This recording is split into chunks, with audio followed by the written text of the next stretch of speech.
Έλα να σου δείξω μερικές ασκήσεις που θα σε βοηθήσουν να έχεις χονδροπάθεια στο γόνατο. Πρώτη ασκησούλα. Πήγαινε σε μία καρέκλα που θα βρεις στο σπίτι σου και ξεκίνα να κάνεις καθίσματα.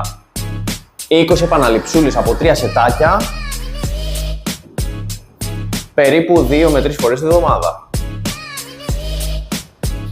Δεύτερη ασκησούλα.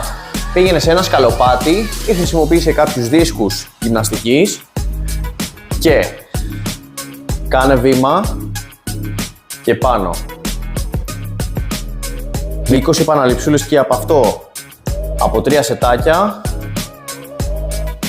θα σε βοηθήσουν. Τρίτη ασκησούλα. Πήγαινε, αν θες, κοντά σε ένα τοίχο και πάμε να κάνουμε αυτή την κίνηση. Τον τοίχο τον έχουμε, αν χρειαστεί, έτσι σαν υποβοήθηση. Και πίσω. 20 επαναληψούλες και από αυτήν.